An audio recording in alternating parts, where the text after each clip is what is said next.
The regular season is heating up, new stars are emerging, and that means more opportunities to win up to 25 times your cash on Prize Picks, the most exciting way to play daily fantasy sports. Just select 2 or more players, pick more or less on their projection on a wide variety of stats, and place your entry. It's that easy. Let it fly to turn $10 into $250 with just a few taps. Easy gameplay, quick withdrawals, and injury insurance on your picks are what make Prize Picks the #1 daily fantasy sports app. Watch your favorite players and get paid doing it this basketball season. See your entries make progress during the game or make new entries for the second half and the fourth quarter. 3-pointers, assists, rebounds, and everything in between are yours for the taking. Join the Prize Picks community of more than 7 million players who have already signed up. Right now, Prize Picks will match your first deposit of up to $100. Just download the Prize Picks app and use code GET100. That's code GET100 on Prize Picks for a first deposit match of up to $100. Prize Picks. Pick more, pick less. It's that easy.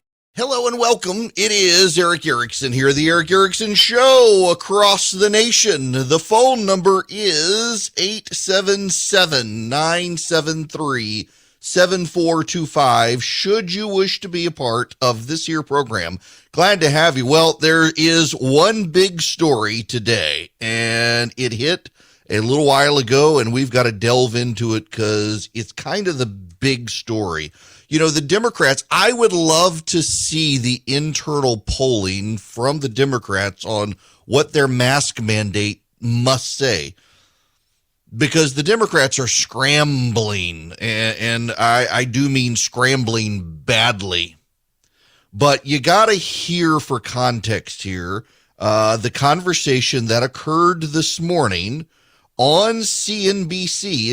It was rather a big deal as word hit with Rick Santelli. In just a couple of seconds, 1.934 is where we're indicated right now, standing by at the CME in Chicago. Rick Santelli, the numbers, please. I think they should be hitting right about now. Yeah, they're going to be hitting the screen right about now. We're going to have initial continuing claims and, of course, our January read on CPI. 223,000 on initial jobless claims, a bit lower than expected. Still, the 188,000 from early December is the post-COVID low. Not only that, it goes back into the late 1960s. On continuing claims, about as expected, 1,621,000. Of course, the best we've seen was at the end of December at 1,555,000.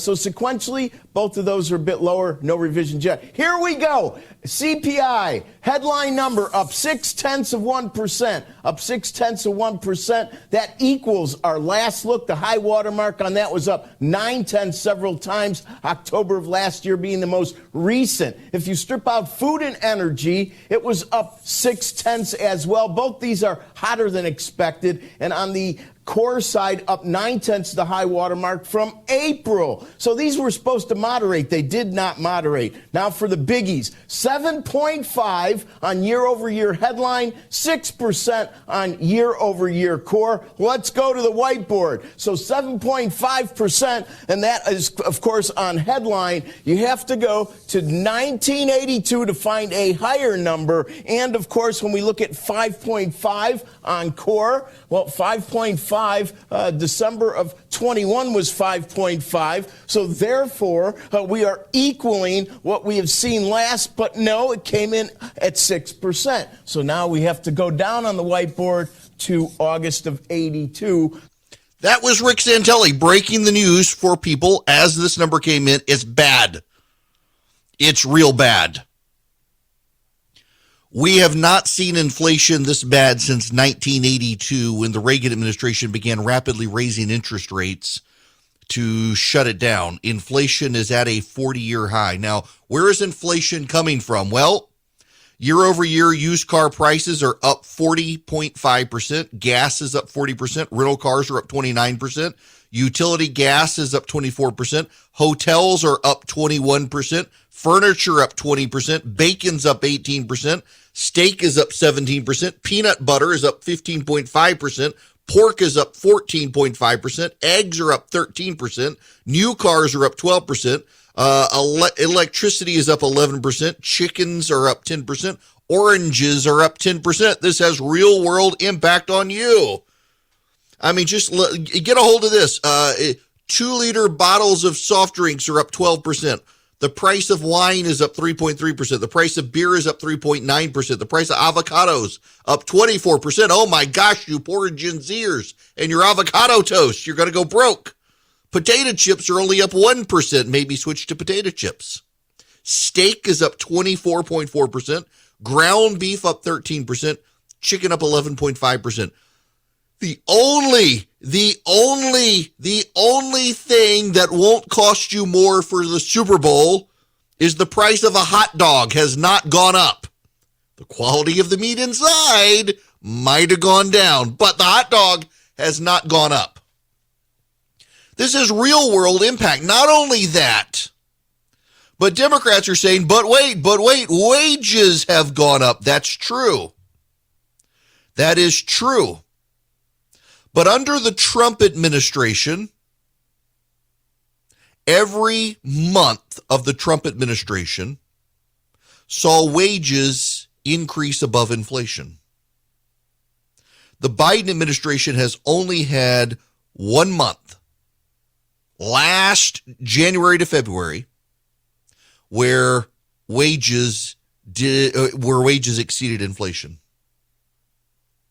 Since March of 2021, inflation has outpaced wages somewhat significantly. Wage rates are up about 5 2/3%. Inflation is up 7.5%. That means that prices have gone up more than your paycheck, so you actually have less take-home pay now. You may feel like you're getting a paycheck, but when you go to the grocery store, everything costs so much more that it's actually you've had a pay cut. Is that not bizarre? We haven't lived in times like this since the late 1970s. And that's something you've got to realize. No American has experienced anything like this since the late 1970s. Even with Ronald Reagan, when inflation was so high, wages were going up as the economy rebounded out of the Carter era. Now wages are going up, but not nearly at the rate of inflation. Inflation outpacing wages means you actually have less money to spend. That's bad. On top of this, you have the supply chain issues. We got a caller to the show yesterday. Said there was no meat at his local Walmart. In the grocery store section, there wasn't any meat. It wasn't just chicken. There was no meat. This is happening more and more. Now, of course, you've got the truckers on the bridge in Canada. The bridge is privately owned, interestingly enough, and they've shut down the bridge. That's going to impact car prices and car manufacturing. And in fact, more and more Canadian analysts are saying that it's probably going to be Joe Biden who has to deal with this issue and not Justin Trudeau, because Justin Trudeau has dug his heels in so much, he can't deal with it. He can't talk to these people because Justin Trudeau is never wrong, can never admit he's wrong, and can never apologize. That's the Canadian Prime Minister. So you have Canadian policy analysts and members of Justin Trudeau's party in the Canadian Parliament begging Joe Biden to get involved. What's the geriatric dementia patient going to do? And for those of you who find it off-putting for me to say that, y'all, are you not paying attention to what's going on here? And I'm one of the people who still thinks Joe Biden's calling the shots at the end of the day, but they're having to curate all of the answers he can possibly give to narrow him down to the one they want. The supply chain is still broken. Where is Pete Buttigieg? You know where he is? He's on television explaining we need to be talking about moms and dads more than just moms and dads because it's part of life. That's where Pete Buttigieg is. He's not talking about the supply chain. He's on television doing diversity lectures. This is the worst inflation the United States has had since 1982. Federal judges and the Biden administration have restricted gas pipelines. They have made restrictions that impact the gas price here.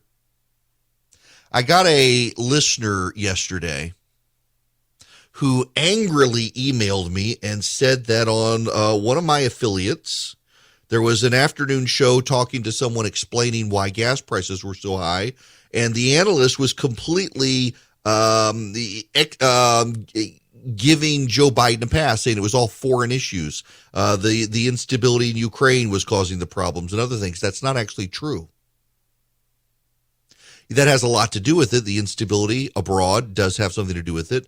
The Houthi rebels in Yemen launching terror attacks in the Middle East has something to do with it. But there's also domestic issues as well. The Biden administration has increased now regulations on the oil refiners. They've had to shut down oil refineries to comply with the environmental regulations. The Biden administration has increased environmental regulations on the producers of oil, and they're having to go slow as they pump oil. A federal judge appointed by Barack Obama has scrapped leases in the Gulf of Mexico. That has impacted capacity and the future pricing in the futures market. Oil pipelines have been shut down. There's a lack of shippers, and because of government regulations on shipping, it limits the amount of ships available to move oil around. That's all domestic. That's all Joe Biden. It's not overseas, and this has had a real tremendous effect on energy. Barack Obama appointed judges have shut down a natural gas pipeline that would have reduced natural gas prices. They got that shut down. Natural gas prices are on the rise because the futures are off the chain right now because of all of this. That's not foreign. That's domestic. Things are kind of crazy right now. Home prices continue to go up. There's actually some data out there. We're going to get into it later on the housing shortage we have right now. And a lot of it is builders cannot build. Builders cannot build. They don't have the supplies to be able to build the new houses they want to build. They can't get the supplies. The supply chain is broken. We can't clear the ports in Los Angeles and Long Beach. The unions refuse to work 24 hours a day. They've regulated 18-wheelers. Did y'all know this? It's impossible to get older model 18-wheelers into California. They get stopped. You can't bring those in. Most people who drive 18-wheelers have older model trucks, so it's reduced capacity to be able to go to the ports. Not only that, they've imposed so many restrictions on the travel time for the 18-wheelers, and the port backups are so long, they get to the port, they load their vehicles, they've got to pause for 12 hours. They can't leave. We have created every sort of logistic nightmare and regulation. And yet the experts out there say, well, it's not Joe Biden's fault. We got to say that or Trump might come back. The amount of energy being produced to excuse the Biden administration for things they could fix is overwhelming. And also, they were told before they were sworn into office by Larry Summers, before January 20th, 2021, before he became president of the United States, Larry Summers published an op-ed and said, you will get inflation if you do this spending package. And the Biden administration laughed him off and said, it'll be transitory. Transitory apparently means it'll last until Joe Biden is gone. Larry Summers, not a conservative. Larry Summers, a progressive who worked for Bill Clinton and Barack Obama, said, you pass this package, you're going to get inflation. And the Democrats scoffed at him and said, you can't tell us what to do? And they passed the massive COVID bailout. And then they passed the infrastructure plan. And they keep on passing spending packages. They've overheated the economy. And now it is the working class who pay. The rich don't care. They have enough money. It's the middle class and the working class poor who are the ones stuck footing the bill for the policies the Democrats have advanced in Washington, D.C. They have overheated the economy. They've dumped too much money in. And now they say, well, we should pass Build Back Better. It's paid for. That'll stop it. No. The only thing that'll stop it now is to stop the spending and raise the interest rates. And that causes a recession, and people are going to lose their jobs because of Joe Biden's policies. Welcome back. It is Eric Erickson here. The phone number 877-973-7425. Let's go to the phones. Tyler, you're going to be up first today. Welcome. Hey, long time, first time. Thank you. I just wanted to say the opening clip you were playing, it sounded like it was talking about them talking about unemployment numbers going down. Yeah, they did go down a little bit. Like myself, I was let go right as the pandemic hit in 2020, and then wife got pregnant and everything, and unemployment, it got better because people like myself, I couldn't claim unemployment anymore after a year. The benefits were gone. So at that point, it's either get a job or just don't claim anymore. So May of last year, I stopped claiming. Stuff. People like me, that makes the numbers get better.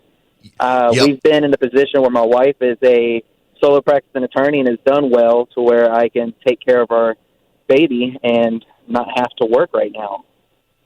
Well, a lot of people are finding that. So that's kind of driven down the unemployment number, the people who are dropping out. But the number particularly that they were talking about this morning, thanks for the phone call there, Tyler, is the jobless claims have gone down. Down 6,000. They were expected to be higher than they were, so that's good news. But the inflation is a problem. And, ironically here, it does make you wonder if the Democrats are kind of okay with it. Now, hear me out on this. Hear me out. Politically, inflation is bad for the Democrats because voters feel it in their pocketbook. They've never felt inflation, at least not since the late 70s. A lot of voters alive today, the Gen Xers, the millennials, the Gen Z, never felt inflation before. Suddenly, here it is. Politically, it's very, very, very bad for the Democrats to have this happen on their watch. Something new, and it's a new bad, not a new good. But from a policy standpoint, for the Democrats, it's not so bad, is it? People buy less. People are buying fewer new cars. People are buying fewer used cars. People are spending less. So what happens? It's good for climate change. It's good for the Green New Deal. And then it gives the Democrats the incentive to expand child tax credits and the like because wages aren't keeping up with inflation. So it gives them an excuse to actually tinker with the tax code to benefit their constituencies. It helps them on the policy front. The problem is they can't enact the policies because they're going to get slaughtered on the politics. But for the right now, for the here and now, remember when all the environmentalists seemed very, very excited that we were in lockdown because it'd be good for the environment. All the stories about the clear water returning to the canals in Venice. You could see the sky over Beijing for the first time in forever. Look at the empty streets of San Francisco. Nobody's driving a car. It's good. Well, inflation reduces consumerism, and they think consumerism's bad, so it kind of helps them. But, my gosh, the political fallout of inflation is going to wreck them and be so hard-hitting. There's not going to be a way around it. They're going to lose in November. The Republicans now, the Real Clear Politics polling average, the generic ballot has the Republicans over 4 points now. Last time we talked about it, it was at 3. In about a month, it's jumped by a full point. Those are all warning signs for Democrats. That's why they're rushing to get the masks off. It's not going to help them with their transitory inflation being off the chain. Now, when we come back, we got to move on to the COVID moderates. Amazing how many people are trying to hitch their wagon to, we can change now because the science has changed. The science changed the moment we got the vaccine, y'all. We gotta discuss this modern phenomenon when we come back. Hello there, it is Eric Erickson here. The phone number is 877-973-7425. To the phone, Steve, you're going to be up first. Welcome. Hey, Eric. I'm a first-time caller, but I listen to your show. I really appreciate just this quick opportunity. I wanted to, Sure. the other day I sat the other day I sat down. I live in Georgia, about an hour outside of Atlanta. I just wrote down some things that I'm 67 years old. As you know, at our age, we've been through some of these things before. And I sat down the other day, made a list of just what I think our government should be really working on. I just wanted to give you that quick list and end with a quote by President Reagan. I wrote down that we need to be working on the economy, energy independence again, immigration, the border problem again. We need a strong military. We need work on the China problem, the Russia problem, the North Korea problem. We need to build more houses, just like you were talking about. We need to work on the homeless in America, the mental illness in America. We need to teach patriotism in schools. We need academics in schools to get back to that again. We need to work on the criminal justice system. We need to work on the college loan program. Everything. Need to work on the medical coverage, technical training, police department issues, flat tax, and America's budget deficit. And what I wanted to end with, I know I appreciate your spiritual thinking and background, and I wanted to read that what Ronald Reagan wrote on August 23rd, 1984. He said, "Without God, there's no virtue because there's no prompting of the conscience. Without God, there's a coarsening of the society. Without God, democracy will not and cannot long endure. If we ever forget that we are one nation under God, then we will be a nation gone under." President Ronald Reagan, August 23rd, 1984. That quote, it really tells our problem and our solution. But that's just my personal opinion. I'll hang up now. I just wanted to share that with you. Steve, look, I appreciate you. I mean, the problem, as you highlight there, is we got to work on everything. We got so many problems, so much. It's nonstop. Too many problems. And I mean, from crime and education to the economy, and we got the spiritual issues in the nation that we're having to deal with. It's hard. It's hard. And Reagan was right, but unfortunately, I think too many people have moved beyond him. It's frustrating when I go to Republican meetings these days and people act like Reagan never even existed. Bill, you're going to be up next. Welcome. Oh, thank you. Thank you. I just wanted to call you in support of President Biden that he was absolutely correct with the transitory inflation statement. How so? He made that statement when inflation was 4.5%. It's now 7.5%. Yes. So he was correct. It was transitory. He knew it was going up, and he was making a correct statement. Well, yeah, except he actually meant it was going to go back down, that it wasn't going to go up. Well, you have, Bill Clinton called children 26-year-olds too. Please don't discourage the Republicans from coming out to vote by saying Republicans have got it in the bag and the Democrats are going to be destroyed. There are people who will stay home. Well, I hope they won't. You've got a point there that, I mean, we don't want to be overconfident here because that certainly can throw the election. The interesting data, though, Bill, is that it's not just going to be the Republicans coming out to vote for the Republicans. It's going to be the Democrats, too. That's the craziest thing in the polling. That at this point, it doesn't matter how much further Joe Biden declines in the polls, he's hit the hardcore Democratic base, and they're not going to leave him. But a lot of people who voted for him, who consider themselves Democrats, have abandoned him in the polling. That doesn't get talked about a whole lot. But the fact of the matter is that the Democrats themselves are abandoning Joe Biden. And a lot of black Democratic voters will not vote Republican, but they will just stay home. It's been fascinating to watch so much of this happen in the last few months in the polling trends, and so much of it has to do with inflation, but also with the withdrawal from Afghanistan. It has allowed people to a degree to realize Joe Biden really doesn't care about them. And it has changed the entire dynamic. Now, I want to move on to something slightly different. An internet friend of mine. At some point, we will get together in person. Seth Mandel, all around good guy. He and his wife, two of my favorite people.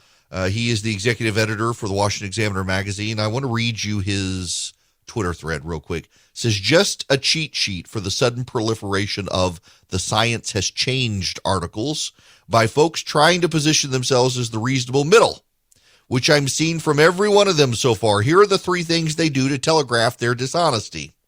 They use March 2020 and March 2022 or thereabouts as the bookends, when in actuality, the science research on various aspects of the pandemic changed at various points in between those dates and at various times and stages, some closer to the beginning, some later. They ignore the difference between children and adults in terms of the risk of the virus itself and spreading it. This is key because anti-mask is a meaningless phrase. There has long been no excuse to mask young children.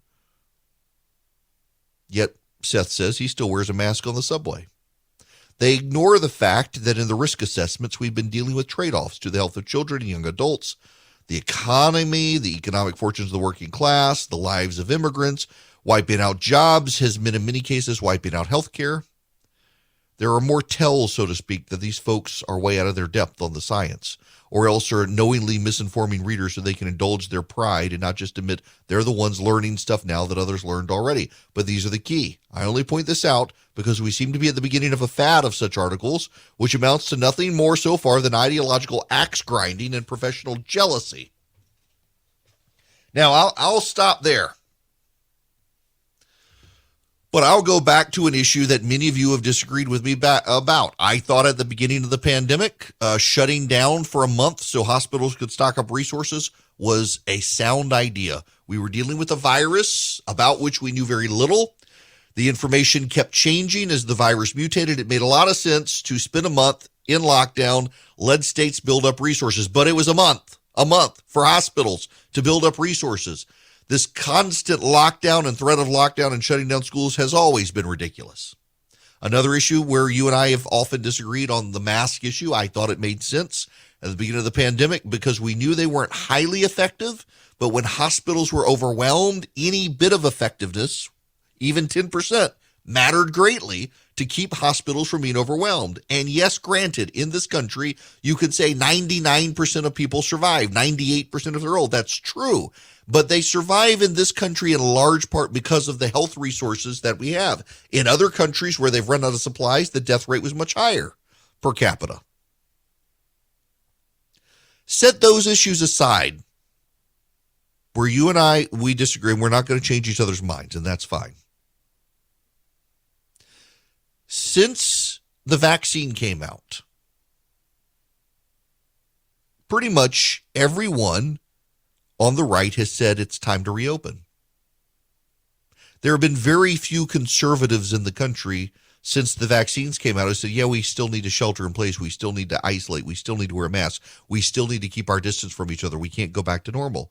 I think everyone on the right, by and large, has had the position at least since the vaccines came out. Now, some never wanted to shut down to begin with. Some never wanted to wear masks, and some are still skeptical of the vaccine. But where are the majority of people? A lot of progressives are still in the camp of we can't go back to normal, where conservatives have for the longest time been there. Now, here's what I find the most notable thing. You and I, by and large, arrived at these conclusions by actually paying attention to the science and the scientists, not the public figures, but the science and the studies and the data and the research and the people who said, once you get the vaccine, go back to life. We got the vaccine. We went back to life. It's what they said to do until they didn't. There's this belief on the left that everyone on the right marches to the beat of Donald Trump, Tucker Carlson, Rush Limbaugh, talk radio, Fox News, whatever, that we don't think for ourselves. There really is. It is a festering view on the left that Republicans don't think for themselves, that we listen to fringy voices who tell us what to believe. I was telling people in January of 2020, stock up on resources from the grocery store. Don't hoard. Just every time you go, buy a little more because supplies are going to run out. The supply chain is going to be impacted. This COVID thing's no joke. It's going to come to the United States. When they said don't wear masks, I was trying to explain to you they were lying, that their reason for saying don't wear masks was because they wanted first responders to get them first. When they finally told you to start wearing masks, I was telling you, yeah, wear masks. It does actually reduce the rate. It may not reduce it by much, but when our hospitals are overwhelmed, we had hospitals here in Georgia that were using parking lots and parking decks as makeshift spillover ICU, that even if it reduces 5 or 10%, at least it will save hospital capacity. And then when it started to burn out and fade away, said, come out of your masks. There's no reason anymore. And over time, it was very clear that COVID had evolved in such a way that it flew in such fine particulate matter, it really didn't matter anymore anyway. Unless you're going to get N95 masks. No one's going to get an N95 mask except the most paranoid or the most medically fragile. And then we got the vaccine. It was game over. We go back to life. Live your life. Those were my positions along the way. Pointing out along the way where the science was changing, how the data was changing, how my mind was changing on stuff. On things that I got wrong, on things that I got right that I thought other people were still getting wrong. And you arrived at your own conclusion without me telling you what to do. And in fact, some of you disagreed with me and did your own thing. But look what's actually happening right now. It's not you and it's not me. It is progressives who are having to have the media and their politicians all tell them, guys, it's okay, come out now. Guys, it's okay. You can come back now. We did our own thinking. They're waiting to be told by the politicians and the bureaucrats what to do. The left loves to tell conservatives that all you do is you follow the loudest voice on Fox News or on talk radio. You don't think for yourself. Here we all have arrived at different conclusions at different times. And on the left, they are almost uniformly waiting for the politicians and the bureaucrats to tell them, guys, come on out. And the problem is what we're seeing on the left is that many of them still don't think it's time to come out from behind the masks. Many of them still think you should live your life in fear. Many of them still think we should have lockdowns and shutdowns. Many of them who control corporate America are continuing to keep their offices shut down. Omicron is cratered out. And ironically, I was telling you guys a month and a half ago, as it started spreading, not to worry that it was crashing fast everywhere it spread. And now suddenly they're like, oh, we can come out of mask because Omicron's crashing so much faster than we expected. No, anyone who paid attention to anywhere in the world, including South Africa, where Omicron first started, saw that it was a massive spike and a massive crash. It did not fill in the void and spread out long like Delta and all the other variants. The Omicron spread fast and collapsed quickly. We knew this weeks ago. But on the left, they want to be told what to do. I don't mean that to be disparaging. I know it comes off that way. But the reality is, for the last couple of years, there has been this thinking and articulated in the press and the news groups and among progressives on social media that people on the right are just automatons who do whatever Tucker Carlson or Donald Trump or Rush Limbaugh told them to do. The fact is, we all arrived and our opinions on COVID and how to navigate it separately and individually. And on the left, they're waiting for the government bureaucrats to tell them that it's okay to come out from under their masks. And many of them are scared to do so because they know the only reason the politicians are telling them now is because the polls have collapsed for the Democrats and they've got to do it. But the people themselves are scared of this virus. Don't live by fear. Live reasonably, but don't live by fear. Hello there. It is Eric Erickson here. The phone number, 877-973-7425. Let us go to Roger. You're up next. Welcome. Hey, Eric. You said that the Biden's inflation rate was now at the highest rate since '82. Are those using today's calculations, or are those using the '82 calculations?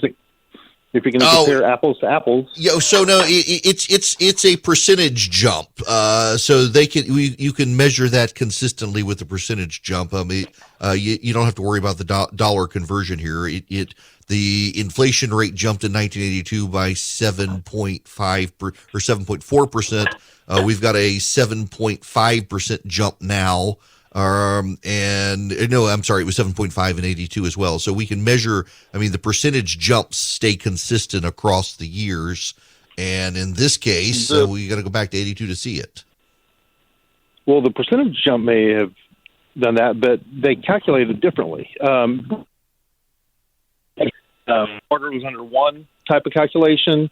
It changed during Reagan. It changed again in the 90s and changed in, I believe, around Obama's term. Well, hang on a second. I'm looking this one up. Now, as to what goes in and out of the consumer price index, yes, you're right. Some things are in and some things are out.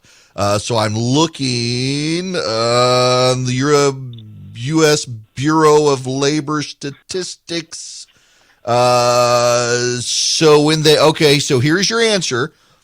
When they adjust, they take out the previous historic data so that you can get the same benchmark. So as things within the consumer price index have changed over time, they adjust the underlying historic rates as well. So a 7.5% increase now can be measured equally to an increase in 1982 based on how things have changed.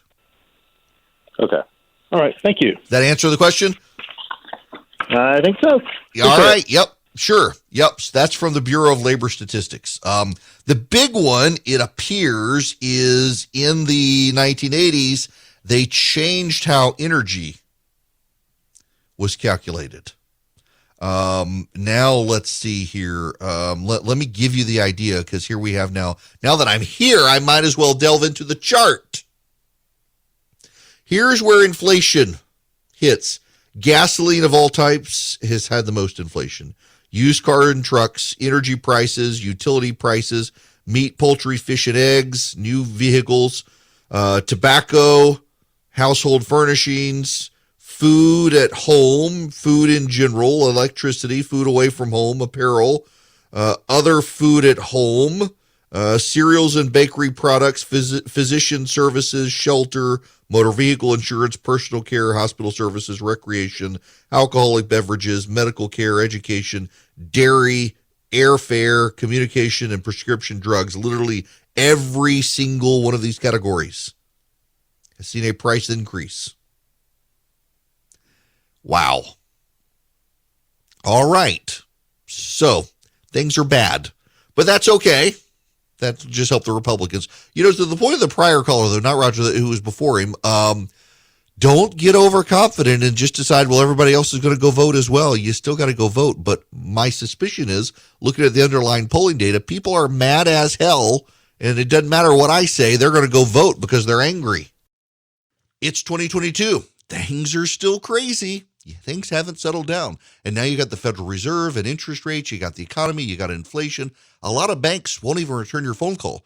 Let's say you're a small business and you need a loan for $750,000 or higher.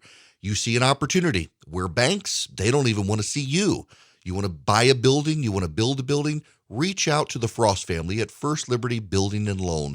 They've been helping small businesses become big businesses since the 1990s. They want to help you if they can. So spend 10 minutes with them. See if you're a good fit for them and they're a good fit for you. Their website is firstlibertyga.com. That's firstlibertyga.com. Again, you need a loan, $750,000 or higher. You're a small business and you see an opportunity to grow. Share it with the Frost family and see if they can help you. Firstlibertyga.com. That's firstlibertyga.com. First Liberty Building and Loan can help businesses nationwide become bigger businesses.